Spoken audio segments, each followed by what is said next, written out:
මේ තියෙන්නේ මගේ ඒ කමියොන් එක. මම මේ ශේෂ්ත්‍රයට ඒ තරම්ම පරණ කෙනෙක් නෙමෙයි ඇත්තටම. බොහොම නවකෙක් අලුත්ම කෙනෙක්. ඉතින් අලුත්ම කෙනෙක්ට අලුත්ම වාහනයක් හම්බ වෙගෙන මේ ශේෂ්ත්‍රයේ මගේ අත්දැකීම් අනුව මොකද මම පොඩි කාලයක් වුණාට කම්පැනි දෙක තුනක වැඩ කරා මේ හරි කලාතුරකින් ලැබෙන්නේ මොකද අලුත් ඩ්‍රයිවර් කෙනෙක්ට ඒගොල්ලන් දෙන්නේ පරණ වාහනයක් මොකද සාධාරණයි එක්ස්පීරියන්ස් නැහැ ඒගොල්ලෝ වාහනේ හප්ප ගන්න පුළුවන්. ඉතින් ඒක නිසා පරණ වාහනයක් දෙන්නේ. හැබැයි මගේ වාසනාවද මොකද්ද කියනවා මම දන්නේ නැහැ. මේ වාහනේ කම්පැනි ගන්නකොට මම ඉන්ටර්විව් කරනකොට ඒගොල්ලන් ඕඩර් කරලා තිබ්බා. මට මේ වාහනේ ගන්න පුළුවන් වුණා. මොකද කම්පැනියෙන් මේ වාහනේ මම තමයි අරගෙන ආවේ. කියන්නේ බ්‍රෑන්ඩ් නිව් වාහනයක් කිලෝමීටර් බින්දුවේ නම් පිටිපස්සේ කරන් මාරු වෙන විතර පිටිපස්සේ කෑල්ලට.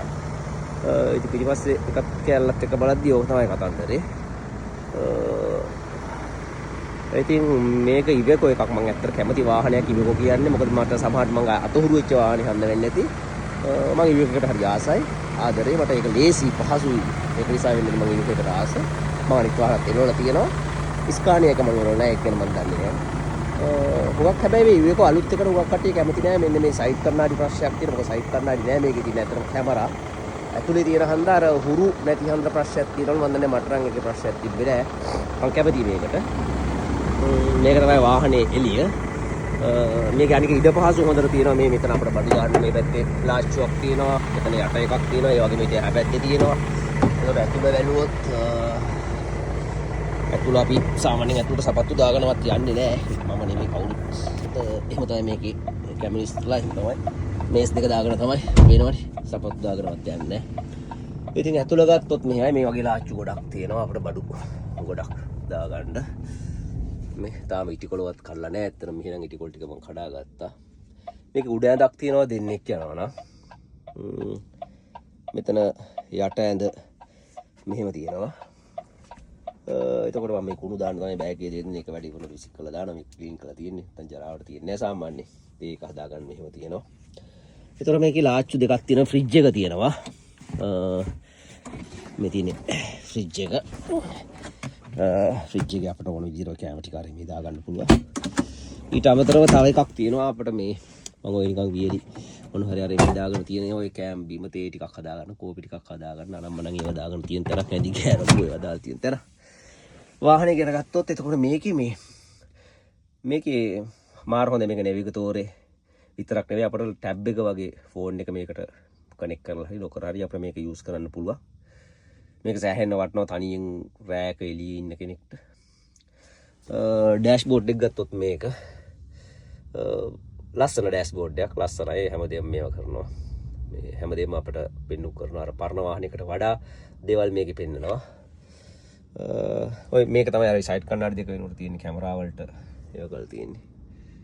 ඔය ඉතින් මේක තමයි ජීවිතේ කැමිනිස්ට කෙනෙක්ගේ ජීවිතේ මම වීඩියෝ ඉස්සෙල් වීඩියෝ එකක් දැම්මම කැමිනිස්ට කෙනෙක් එයාගේ වාහනේ එළිය කොහොමද ක්ලීන් කරගන්නේ කියලා මම නම් ඉතින් ඇත්තම එහෙම සීතලේ කරන්නේ නැහැ මම කරන්නේ යාඩ් එකට ගියන් පස්සේ හොදලා දානවා නැත්තම් කම්පැනියෙන් හොදනවා නැතත් ඉතින් මම ওই දුර ගමනක් කරේ මේ කීල ජරා වෙලා තිබ්බොත් මම වතුර ටිකක් ගාලා හොදලා දානවා නැත්තම් කම්පැනියෙන් හොදලා තියෙනවා ඇතුළ නම් ඉතින් කොහොම මම ඩේලි ක්ලීන් කරගන්න ඔය ඒක මම නෙමෙයි මේක හැමෝම කරගන්න දෙයක් ඕක තමයි ජීවිතේ දැන් ඊයේ රෑ මේ නැවතිලා අද උදේ තාම ගියේ නැහැ මොකද මගේ රෙස්ට් ටයිම් එක තාම ඉවර නැහැ රෙස්ට් ටයිම් එක උනම ගමන පටන් ගන්නවා මේක ඉතින් විවාහකෙක්ට ටිකක් අමාරු ඇති දවසකට හැමදේම ගෙදර යන ඉතින් හැබැයි අවිවාහක කෙනෙක් නම් සෑහෙන හොඳයි මම මේ ශේෂ්ත්‍රය හිටියගෙන ඉන්නේ මේ මොකද මේ ශේෂ්ත්‍රයට එන්න ටිකක් මේ එක්සෑම් එක අමාරුයි දැන් පරණ කට්ටියට නම් එහෙම නෑ මොකද පරණ කට්ටියට ඒගොල්ලොන්ගේ ලයිසන් එක ට්‍රාන්ස්ලේට් කරලා දුන්නා ලූ ශීකුචි එකත් එක්ක ලූ මම දන්නේ නෑ හැබැයි අපට ඒ chance එක තිබ්බේ නෑ මම මෙහි එක්සෑම් කරලා මෙහි අමාරුවෙන් ලයිසන් එක ගත්තා ඒක ටිකක් අමාරුයි මිලාදිකයි ඒක නිසා මම හුඟක් කට්ටිය ගන්න නැත්තේ මොකද ඒ එක්සෑම් එක ෆේල් වුණොත් ආයේ මුලින් නම් ඒ කෝස් එක කරන්න ඕනේ පැය 118ක පැය ගාණක් කව ගන්න ඕනේ ක්ලාස් වලට යන්න ඕනේ එතකොට සල්ලි එහෙමයි එතකොට එක්සෑම් එක කරන්න පුළුවන් එකපාරයි ෆේල් වුණොත් sorry.com පතෙන්දි B එක. ඒ කියන්නේ සැහැල්ලු වාහන වගේ නෙමෙයි මේ වාහනේ එක්සෑම් එක ගොඩක් අමාරුයි. මේ මිලාදික කාල වේලාවයකට වෙන් කරන්න ඕනේ පාඩම් ගන්න ඕනේ මට මතකයි මම මේ එක්සෑම් එකේ කියන්නේ කෝස් එක ඉවරලා අවුරුද්දක් ඇතුළත එක්සෑම් එක ලියන්න ඕනේ මම හිතන්නේ අවුරුද්දකට ආසන්න කාලයක්ම මම ගත්තා ඒ තරම්ම පාඩම් කරා එක්සෑම් පාඩම් කරා හැබැයි අපි 26 දිනක් විතර එක්සෑම් එක ලිව්වා මම තමයි විදේශිකයෙක්ට හිටියේ විදේශිකෙ නෙමෙයි ආසියාතිකයෙක්ට හිටියේ විදේශිකයෙක් හිටියා ඉතාලි කට්ටියත් ගොඩක් හිටියා. අපි 26 දෙනාගෙන් ඒ විභාගේ එදා පාස් වුණේ 7 දෙනයි. ඒ 7 දෙනාගෙන් මම දන්නේ ඉතින් මට හරි සතුටුයි. මගේ තමයි වැඩිම. ඒ කියන්නේ මගේ එකම එකයි වැරදිලා තිබ්බේ. ඒකත් වැරදිලා නෙමෙයි මට මතකයි හොඳට. මට ඒක මම දන්නේ ඇයි කියලා ඒ ප්‍රශ්නේ මට ටිකක් නూరు ගතියක් දැල්ලා මං ප්‍රශ්න පත්‍රේ ඔක්කොම උත්තර ටික ලියලා ආයි පස්සට ගිහිල්ලා ආයි කියෝගෙන යද්දි මට ඒක හිතුණා නෑ මේක මාරු කරලා ඒක වැරදුනා. එච්චරයි. ඒක තමයි විභාගේ විස්තරේ. මේක ඉතින් හොඳ රස්සාවක්. මෙහි ඉන්න සල්ලි හම්බ කරන්න යුරෝපෙට එන කෙනෙක්ට හොඳ පඩියක් හම්බ වෙනවා. හැබැයි ඉතින් ටිකක් කට්ට ඒ කියන්නේ එන්ජොයි නොකරන කෙනෙක්ට කට්ට. දැන් මට එහෙම නෑ. මොකද මට ඕනේ ඇවිදින්න. මං යුරෝපේ කොහොමත් ඇවිදින කෙනෙක් හැමතැනම.